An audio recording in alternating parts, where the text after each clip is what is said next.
will brush that aside and bounce back here in Game 2. Exactly. You go back to the World Final. It was a back and forth every time up until T1 had to win 2 in a row in Games 4 and 5 to win the series. So let's see if BLG can keep that pattern going here and find their way to a T1 weak spot in Game 2, as T1 were looking good in that first one. BLG over here on the blue side, they're going to continue to ban away that Azir. They're also going to ban out the TF. Over on T1 side, they'll continue paying respect to the Gwen from Bin, and they're also going to make sure that BLG doesn't get to get their hands on a blue side first pick Varus. Let's see what the priority is here for these teams, with both the Pantheon and the Poppy already taken out. Vi immediately raises in value. Poppy, such a good answer into the champion. BLG taking away Faker's Galio. He did lose on it when playing against CFO, but I mean, it's Faker. You always got to respect the man's Galio.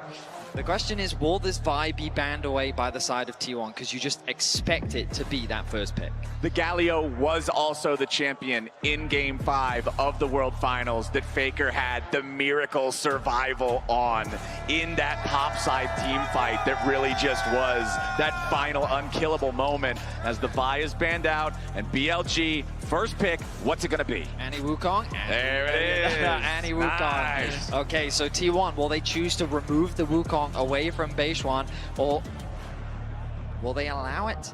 Or will they allow him to have it and have some sort of response? So far from Oner, we've been seeing a lot of just high-impact junglers. We've seen Xin, Wukong. We saw a Zed game from him, the Jarvan and the Sejuani so far at this tournament.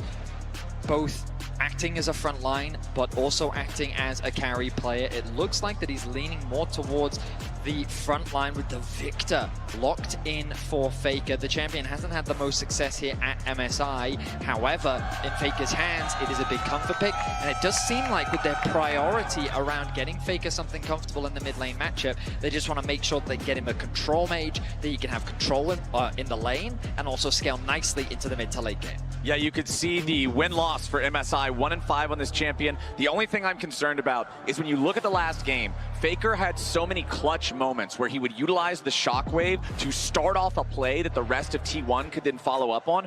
Victor cannot start plays. His only CC is a delayed gravity well. It's not like you place it down and then dare the guy to stand on it for 2 seconds so that you can start the fight. However, Oner will be on that Xin Zhao like you're talking about, but BLG happy to complete the Annie Wukong combo. And what's that? The champion that Bin played for the first 3 games in a row in that World Final, the Rumble for Bin, BLG's cooking.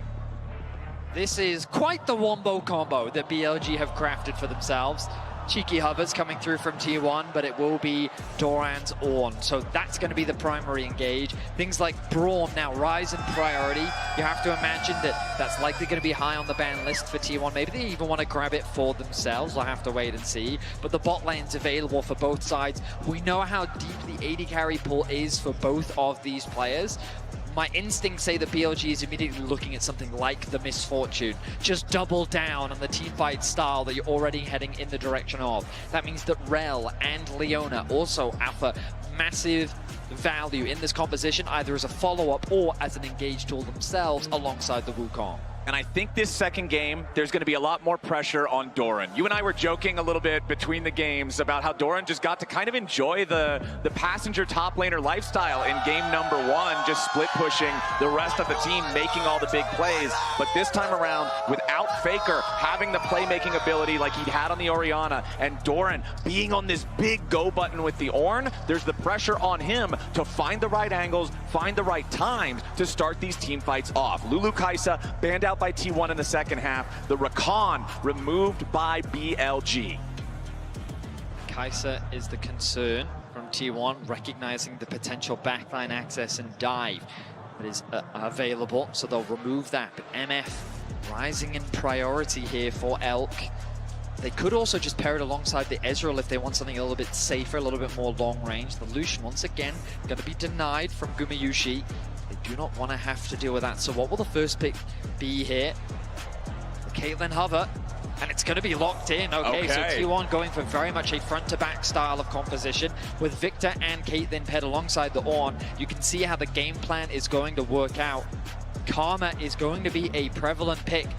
We haven't seen Lux paired alongside the Caitlyn, but it is a tried and true combo that we've seen this bot lane bring out before. Of course, if they want to play safe, they can also play the Braum themselves. There's that Ezreal that we were talking about. Can match the range in the sense that you can play very safe with the Ezreal on the back line. Yeah. And also Arel, not a champion that's designed for peeling, but it is a champion designed for engaging. So when paired up alongside the Ezreal, Elk can play independently without relying on, whereas Oner's going to be working with his team to dominate in the team fights. These team fights from BLG are absolutely ferocious.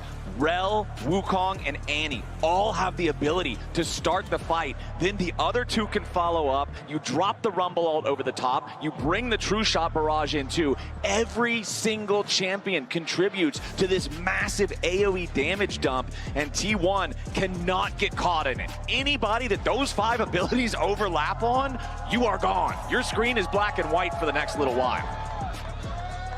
T1 bringing out the Braum to try and mitigate some of that engaged strength that BLG have crafted for themselves.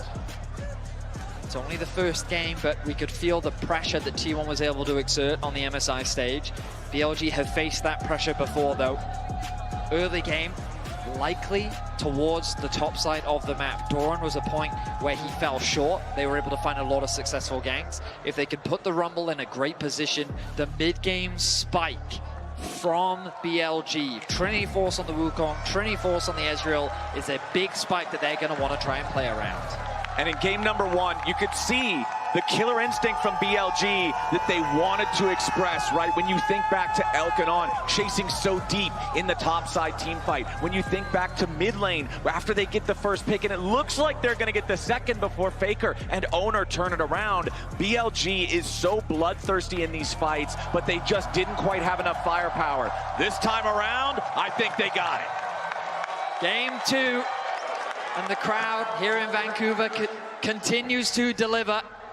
BLG versus T1, always an exciting matchup. So far in the early game, it looks like that we're going to play relatively safe. We're expecting that early ward to come through from both sides to try and track where the jungler is starting and what they're up to in this early game. Still have the combat summoner, or not summoner, keystone there for the Rel on the side of BLG. Meanwhile, Keria running that summoner spellbook on the Braum. And when we heard from T1 about the possibility of playing BLG in this rematch, how they were feeling about it, what they thought about it, Faker said he didn't expect BLG to be as tough as the Oysters were after that best of 5. Gumayusi said that BLG is going to relive the nightmare of last year's World Finals and coming so close only to falter there at the finish line. Their Game 1 performance lived up to their words. I will say that Gumayusi throwing out some trash talk, kind of par for the course. Faker throwing out trash talk? That man is one of the most humble esports players that I know. So to hear that from him was a surprise, but I absolutely love it. T1 backing up their words, as you rightly said, after Game 1. But I imagine we're going to start the game off a little bit slower. Okay.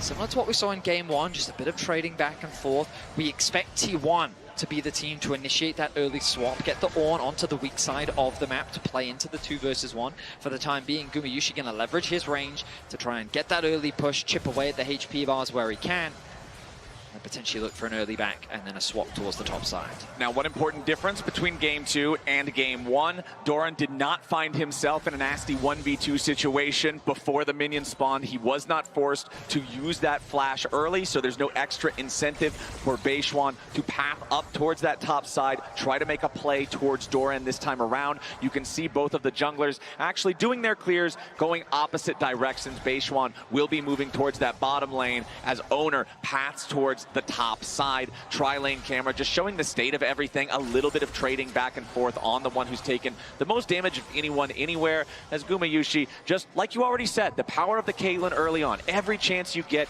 utilize that 650 range, find those little pot shots to build yourself that lane advantage.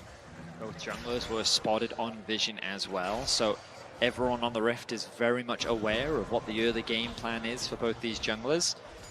T1 going to drop some vision on the ward in anticipation of a potential early gank, and On is looking to try and clear it out. Won't actually spot that ward. This means that there's a possibility of an early jungle gank. That's very much what On is signaling. We'll dismount for the time being, keeping my eyes on Beishuan. E in from Elk, a little low on mana. The trade not really turning into much. Yep.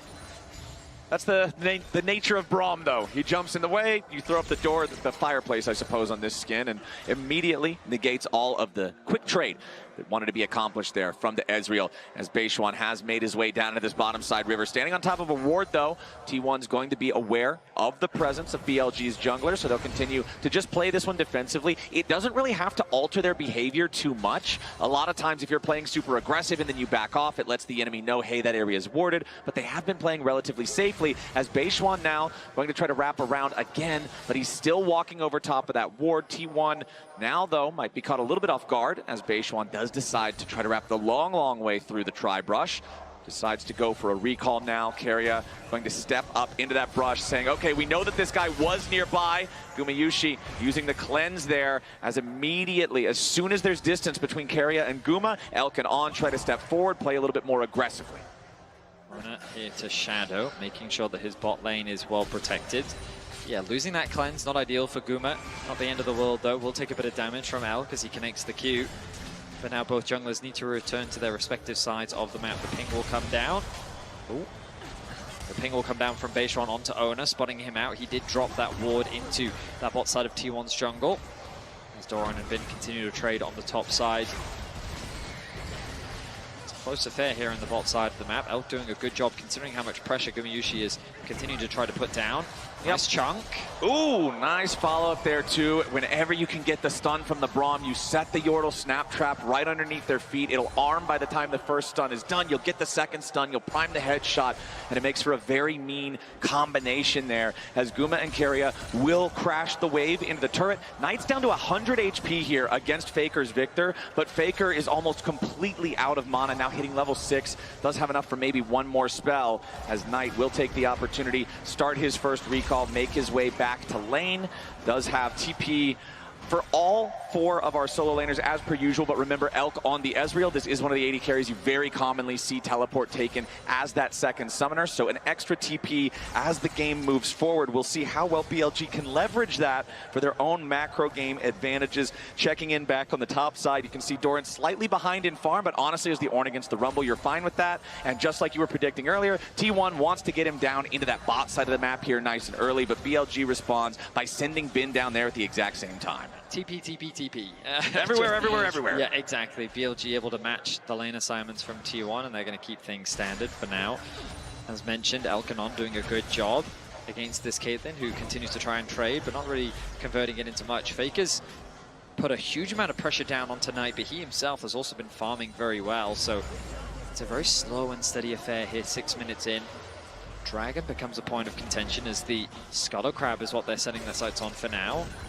Ooh, Knight drops the combo there on Faker, but now Doran launching out the Ornn Horn. Beishwan could be in a little bit of danger, but Bin's here ready to back him up. The equalizer's already been used. Doran very low, about to die. It's first blood over to Knight and BLG. An ambitious commitment from Doran. They thought that they got the chain combo onto Beishwan, but Faker wasn't in a position to follow. And with a composition like this, you really don't want to try and rush these type of fights. I mean, look, Faker's sitting on a catalyst. You really don't have that much damage this early on into the game. So a bit of an overforce there from Doran. Is that BLG find themselves with first blood once more. Tibbers constantly so annoying with the Molten Shell on it as he continues to harass Faker with that. Knight going for the early Ionian Boots of Lucidity also makes it so much easier for him to rotate down into those multi-man skirmishes in that bottom side of the river. As we do have a pause, we'll let you guys know as soon as we figure out exactly what's going on with that one, as BLG is off to a nice start here in the second game. They certainly are. BLG with a nice punish on the bot side of the map. The thing is, we're in a situation where both bot laners are on the top side, so I expect Grubs to be the next main point of contention rather than the Dragon, unless one side decides to try and cross-map, which wouldn't be unreasonable from T1. As we talked about, I think they want to play a much slower early game. When you're running Victor Caitlyn, there's no need to overforce anything. We've definitely seen Caitlyn games kind of just come out the gate swinging, especially when we saw that it was from BLG, the Caitlyn Elise game, where at level 2 they were diving towers, they were roaming around the map, they were snowballing the game incredibly quickly. But this time around, I think that because they want to play more of that front-to-back style, they want to leverage their range, they don't want to try and overforce things, especially against an Annie, that double Trinity Force spike they've got to be cautious of.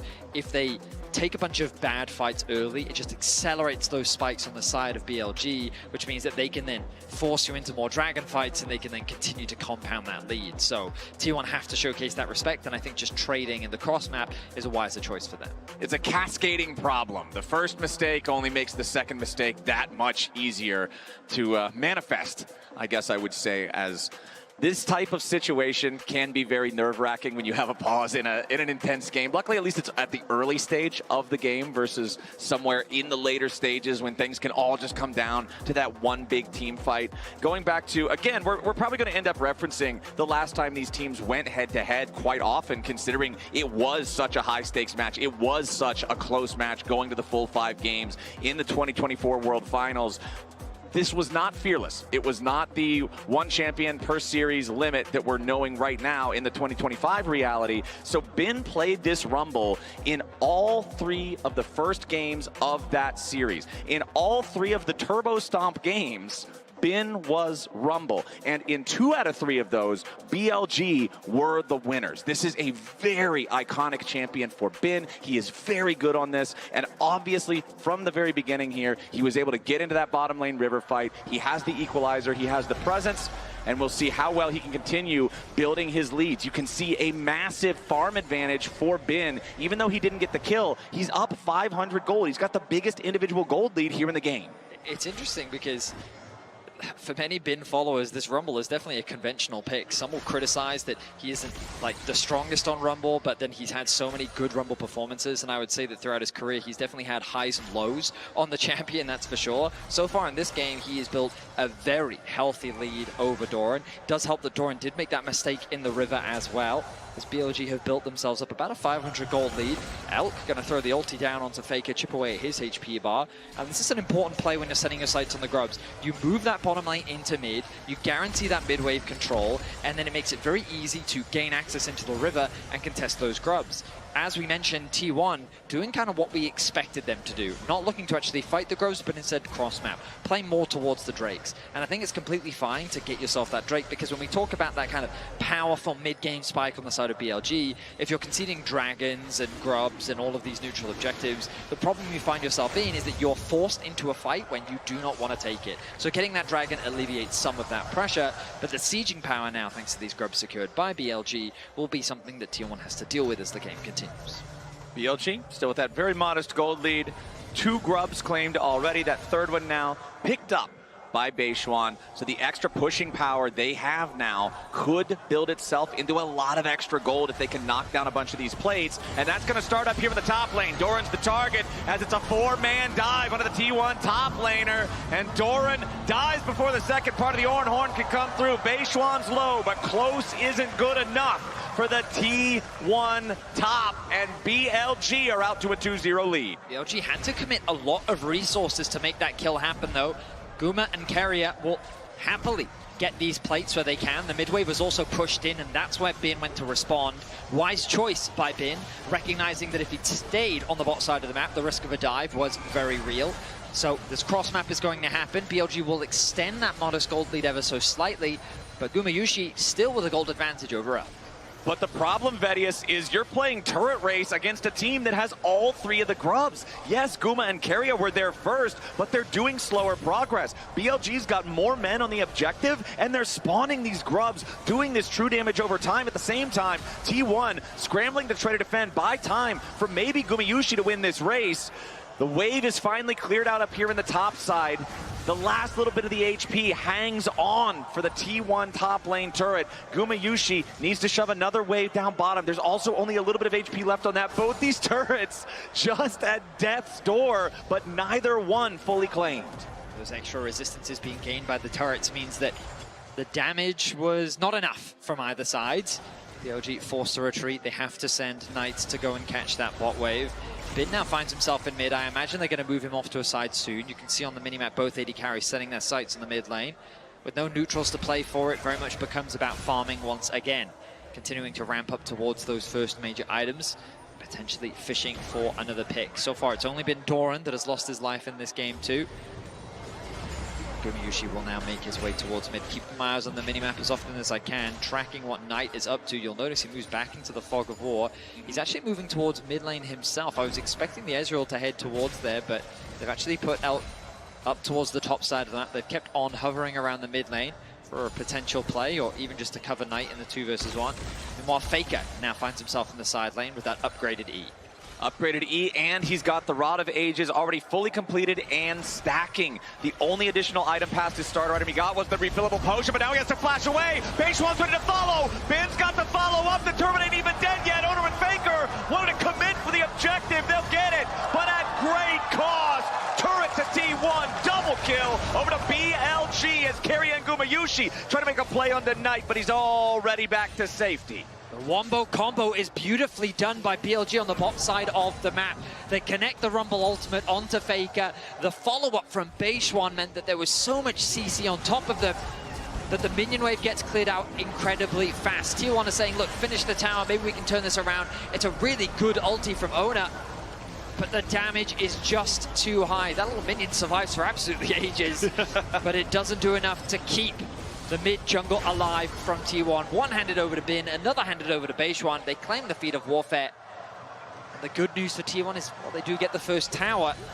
3 kills, 4 kills, I should say, for BLG. Yeah, the BLG gold lead now. We're not just talking about it as a number that shows a slight lead. This is real meaningful gold at this point. Nearly 2,000 for the side of BLG, as we do have an even state at least on the neutral objectives. T1 with that first Drake, BLG with all 3 grubs. The next Drake spawning in under 60 seconds, as both supports are already starting to play the vision game. Faker does not want to walk too close to On here. It is much easier for the BLG support to engage than for the T1 support to do the same, especially considering Keria still has 25% of the cooldown remaining on the Glacial Fissure.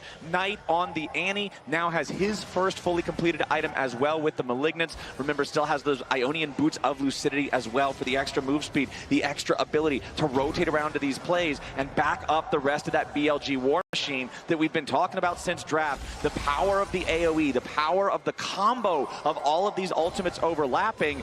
That type of a threat can be so dangerous moving towards this next Drake as it spawns, especially since we just saw Bin hit level 11. Look at the map control that T1 have. They made sure to push in this bot wave. They've got great vision control around the entrances towards the bot side river, but Bin has already moved down. He's now going to help his team get that mid-wave control against Gumayusi, and they're going to gain access to the river first. Faker's pushing out another wave as quickly as he can, and he should be able to do just that, thanks to that upgraded E that he has access to. But BLG still find themselves first into the river. Keria isolated with the mid-jungle duo. BLG not going to waste any time. They know they're stronger. They're going to force this objective. Yeah, T1's hanging around the area, but I think they're just going to get a front row seat to the dragon dying. BLG pick up their second neutral objective this game. As a TP, though, about to arrive from T1 deep into enemy territory there with the red buff. Doran's made his way in. Beishwan just blocks the winner's bite there with a clone. Doran's just going to make his way back down to the bottom lane as Oner and Keria steal away the enemy red buff. So T1 not going to find anybody straggling, maybe making a greedy clear through the jungle off the back into the dragon take. They are set up to get this wave pushed out down here in the bottom lane, but not a whole lot else to gain from it. The Kanik Rookern now fully completed for Doran. This is usually when the Ornn starts to feel comfortable in the matchup against the Rumble. You just allow the shield to tank all of the damage as you clear the waves. But Faker now continuing to try to just keep scaling here on the Victor up in the top side as Bin gets ready to push this wave out. He's got Beishwan hanging around at the same time. If Faker steps too far forward, it could be trouble. Going to get ulted on by Gumayusi. Going to lose a bit of his HP. Knight has the TP available and is on the bot side of the map as BLG continuing with their pressure. Start off this neutral objective. Carrier's in the area, but I really don't think T1 can look to contest this. They're a little too slow, and this objective is dying way too fast. Yep, not only is that going to be Rift Herald for the side of BLG, but the third neutral objective secures the third and final feat, guaranteeing that BLG has the extra power on those boots as well. So nice extra power for the LPL #2 seed, as that gold lead has shrank a little bit compared to the peak that was once around 2,000 gold, closer now to about 1K. Doran, though, I mean, the Kanik Rooker, you can see the little bit of purple on the very end of the health bar. The anti-combo doesn't fully remove the shield, so as long as he's only dealing with Bin or Knight, Doran feels pretty good. It's when Beishwan or Elk starts hitting him that the Ornn's going to start feeling a little bit more pressure, as it looks like everybody's just going to go back to the farm game for now. We don't have another objective to fight over for another 3 minutes until the next Drake spawns. Otacon just about 60 seconds after that. Well, with this Herald, BLG have a lot of options. I love seeing the Herald being utilized to open up this mid tower, especially with Guma acting as gatekeeper to help protect this tower. He's doing a really good job of continuing to clear through waves. Victor's wave clear is not going to make it any easier. He's cautiously stepping up on the top side of the map, wary of the fact that he could get collapsed on. Waiting for a little bit more information. On will be spotted. Doran has to respect it. This should give Faker a little bit more confidence in the top lane 1v1. Okay, Keria gives him a Christmas present over the wall here. BLG knows the T1's not going to get caught out on this one, but the thing that I'm immediately drawn to when I look at the scoreboard, very low leads in a couple different directions here, right? 200 over to Oner, 200 over to Knight. Not even that amount back and forth between Gumayusi and On compared to their counterparts. Almost the entire gold lead, VODs, is the top lane difference between Bin and Doran. So if I'm looking at T1, I'm looking at, can they find a fight where Bin's not very effective? And if I'm looking at BLG, I'm saying we've got to get value out of our equalizers if we want to make sure we're continuing to win these fights. The Rift Herald is summoned up mid lane, but the tier 1 turret is still almost fully healthy. Herald's going to chunk about half of it, now about to die. Oner goes in, immediately drops the Crescent Guard as he engages to make sure that BLG can't immediately burst him down. It buys T1 enough time to clear the Herald out of the way and prevent BLG from strong-arming the tier 1 turret. Now Keria and Gumayusi got to be a little bit careful. Bin's hanging out over the wall. Might be able to drop an equalizer if somebody on T1 gets low. Keria doing a nice job sidestepping away from that Mystic shot. 75 seconds until the next Drake spawns, and you can see BLG taking control of the bottom side river. A lot of time was spent hovering around this mid lane. Faker, though, still very hesitant to push out that top wave. He's been left isolated a lot of this game, and you can see that resulting in the XP advantage. Now Doran caught out. Yeah, this is what I was talking about, though. Doran is only strong against magical damage. Beishwan does a lot of damage with that stick and knife. Plenty of extra firepower to back it up there and secure the kill. 5-0 now for BLG as they get the pick on Doran. The tier 1 turret still the target for BLG. Oner and Gumayusi still defending it. Doran's third death of the game. He got caught out just rotating towards the bot side of the map. It means that BLG continue to mount their advantages. A clean scoreline of 5-0. The TP, oh, a double TP actually. They're trying to collapse onto Knight or Beishwan. I don't think they're really going to get much off the back of this. Oner, though, heavily committing onto Knight. Yeah, T1 really want to get some kind of a punish here. Knight still trying to get away when becomes lightning, slows him down. Keria misses the winner's bite. Exhaust used to guarantee that Knight can't try to get anything back. Slows him down enough. Shut down over to Faker. 18 minutes and 51 seconds into the game. T1 gets their first kill. State is a little bit awkward, but they find the pick that they were looking for. Without Knight, it becomes a lot harder for BLG to contest. BLG instead are setting their sights on the mid-tier 1. They want to be able to trade this neutral. They're going to pick it up. Keria with the Glacial Fissure trying to stop the exit of BLG there, but BLG can get away safely. They don't have to spend any summoner spells doing that. Oner still working on taking this dragon down. And the important thing here, I think, for T1, they got the pick on Knight at a time where they can then stop further stacking towards a soul from BLG without having to do a big team fight. Bin doesn't seem to care about Kanik Rookern anymore right now either. He's already got a big mask and a little mask, and that Kanik Rookern is not doing enough to defend Doran from it. I mean, Doran also only just ticked over to level 12. There is that 2-level difference between the two top laners. That might play a little role. But I love the play from T1 earlier where they find that pick on Knight. And as you rightly said, just alleviating the dragon pressure. We talked about that spike in Elk and Beishwan hit it a few minutes ago, but it's such a terrifying thing to play against. Double Trinity Force, it's a pretty expensive item, but having it completed, it just gives you so much power. It gives you so much of what champions that run it want. And so, with no neutrals on the map to play for, you kind of set your sights on these outer towers, but of course, no outer towers to play for. Now, BLG is the type of team that when they know they're stronger, will say, I don't care what it is, I'll use anything to force a fight against you. And so that means that Otacon's priority will definitely rise up as BLG based on what we've seen so far at MSI, like to try and push the advantage. You know what's stronger than a Trinity Force power spike, VODs? A Trinity Force power spike with a fully evolved Muramana power spike, which is what nice. Elk just ticked over to as he fully stacked the item. This Ezreal is a monster now, as you can see the damage from the True Shot Barrage into Gumayusi. Hits him for about a third of his health just with that spell, and the Mystic shots are going to hurt. Remember, again, finally we're seeing some armor on Doran here with a chain vest, but it's still not going to give him a ton of resistance against the power of this Ezreal. You can see all this vision control being invested by T1, expecting the Archon to be prioritized soon, but Gumayusi hasn't had a chance to go back to base. Is still at about 75% HP, getting a little bit of life back. But on now in a dangerous spot. We'll jump over the wall to safety. Knight going to try and push in that bot wave. Elk pushing in the mid wave once more. Faker working with Keria to hold good vision control around this Archon, making it harder for BLG to start this objective off.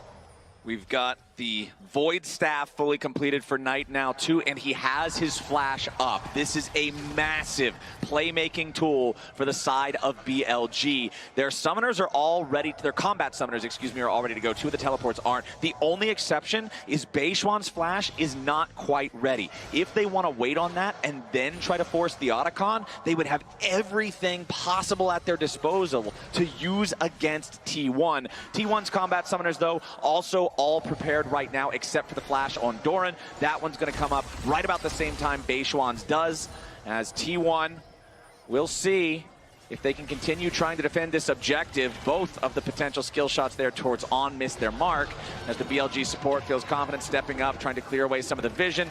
Otacon, though, does hurt, so On doesn't want to hang around here too long, leaves that last hit on the ward for Knight. And it's 2 minutes until our next Drake spawns. 2,500 gold lead for BLG, still having the bonus stat advantage as well from the boots. But one thing that's important to note that makes this gold lead less than you might otherwise think, the flower advantage for T1 is actually really huge. They're at plus 15 flowers, despite the fact that Otacon hasn't been claimed by either side. This gives them a lot of extra adaptive force and makes that 2,500 gold lead feel at least 1,000 less. BLG for the time being are holding on to the control of this game very well. I like how T1 have been combating back with good vision coverage. Keria working with Faker to push out these waves and then drop what vision they can. Of course, we've been talking a lot about the level advantage that Bin has been able to build, but look at Faker, level 15 to the level 13 of Knight. That 10 fully stacks from the Rod of Ages coming in clutch for him. Big. We'll see the resets coming through as the second item is now completed for Bin. Dragon in about 55 seconds time, so BLG, rather than utilizing the Otacon to force the issue, will likely look to contest this Dragon. Now, T1 have a choice. They could forego contesting this Dragon at all, but if they do get it, they would put themselves on sole point and have a lot of agency in this game. Elk, though, huge damage onto Keria. Keria's already almost dead, uses the Unbreakable to guarantee the True Shot Barrage. Doesn't have a chance of executing him there, but with Keria barely able to stay standing, that is BLG's go signal to start up the Otacon. T1 looking to approach, but BLG is ready for him. The Otacon down to 1/3 HP. Keep your eyes on Doran. That could be the big engagement. Knight is waiting over along in the tri-barrage. Doran tries to fire back into him. Pressure on Bin, and Doran immediately now as the Otacon's going to be stolen away by Oner. Baseline is low. On is already down. Gumayusi with the kill. Knight has to try to run away alongside Bin as Oner kills Baseline too. Elk has to try to get away, and Oner is on the chase. Bin and Knight trying to escape, and T1 work their magic again.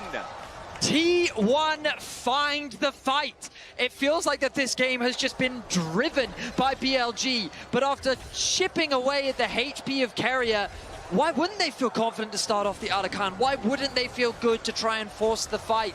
I think the biggest problem was that the combo from Knight came down onto Doran, the frontliner, the tank.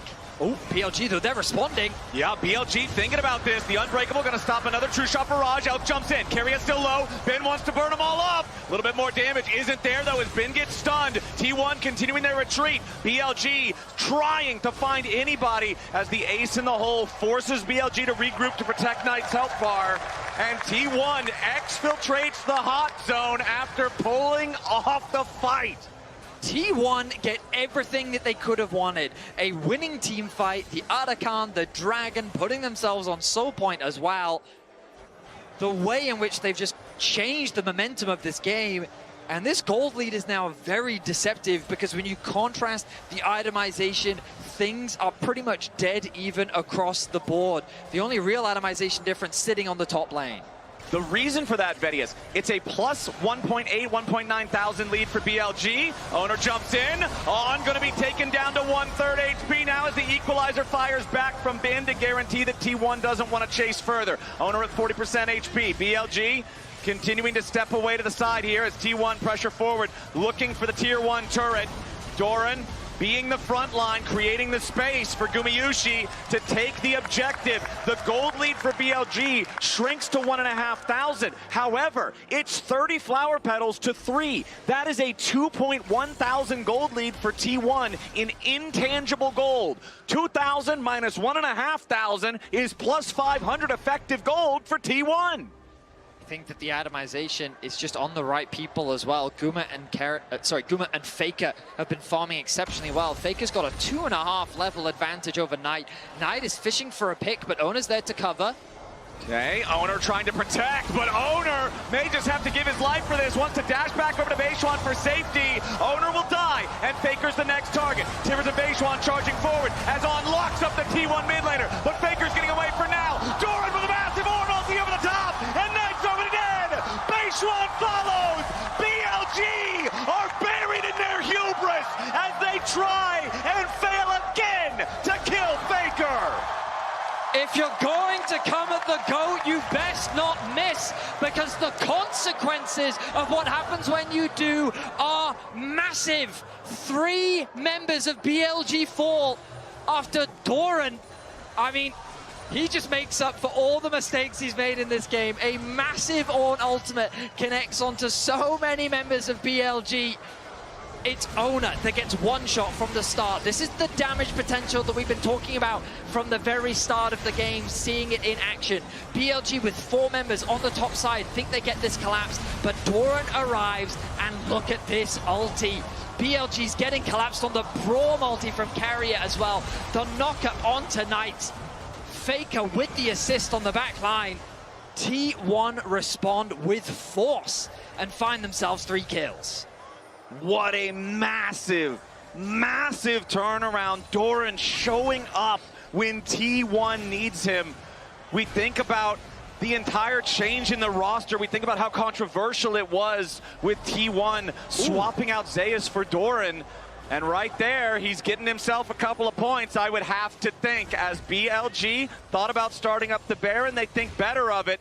The gold lead now on the screen, very close between the two. But again, remember, a massive amount of additional stats for T1 through the flower petals. On trying to make sure that he's got additional information on the backside of the pit here. As T1 are close enough, they don't even have to walk into the river. BLG know they need to get out. BLG using the Baron to see if they can force T1 into an awkward situation, but T1 maintain their composure. On the flank. On's looking for it, but he immediately gets counter-engaged. On has to try to get away. Flashing out after using the crash down defensively as well, but a nice engage from Knight. Beishuan's ready to follow it up, and Faker's in danger. Again, though, he survives. Gumayusi with the kill into Beishuan, as Elk just barely survives the ace in the hole. Oner continues the chase, as On's about to die here too. Elk and Bin completely on the run. BLG utterly routed in their attempt at a fight. Bin will be able to teleport to safety alongside Elk. Yes, they won't die, but Vedius, there's 2 dead BLG players, there's 2 in retreat, and now the Baron's on the menu for T1. Every attempt that is made by BLG is shut down. The idea is so good. Faker isolated in the mid lane. You think that you have the one-shot potential, but it's not quite enough.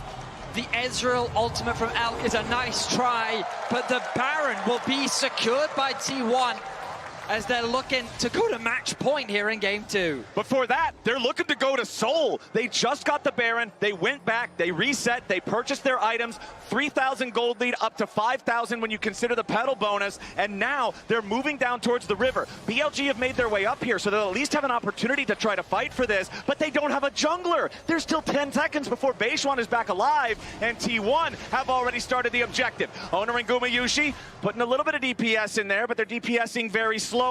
BLG trying to walk up, seeing what they might be able to find. They're marking Doran there with the pings, but it's a line of cupcakes from Gumayusi, and it's so difficult to fight through for BLG. The Ocean Dragon is the target. On wants to find some sort of an angle, but all he gets is a face full of bullets. Doran is joined up with the rest of the team, and once again, they're gonna go in. This time they find the shutdown on Faker, but it costs Beishwan's life. T1 trying to regroup. They're gonna claim the Ocean Soul, but what about the rest of the fight? Doran's down to a corner. Oner jumps in on top of everybody, and Gumayusi's ready to free fire. 9 and on, both drop, and there's only 2 still standing for BLG. Elk on the run, Keria ready to chase. Winner's bite, not quite enough range, and T1 finally, Faker drops, but the cost is far too great. Keria will get picked off by Elk on the back end of the fight, but T1 is pushing 2 lanes. BLG execute upon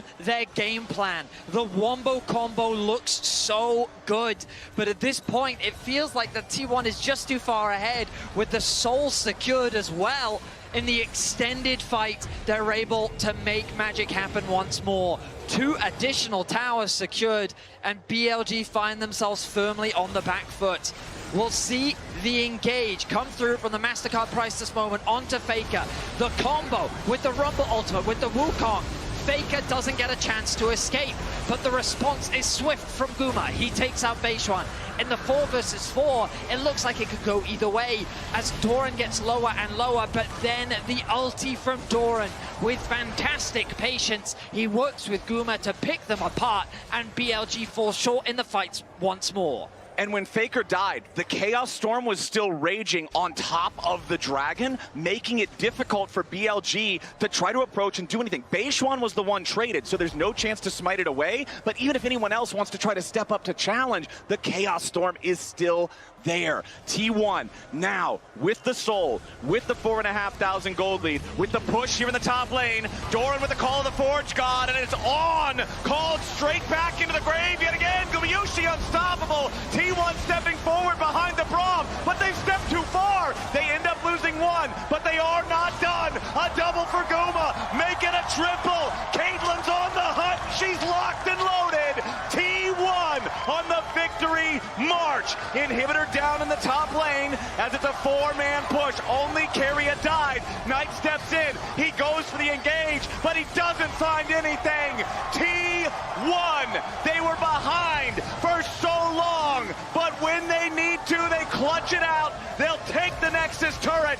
Faker steps in. Elk stays alive. The Nexus will not. And T1 go up 2-0.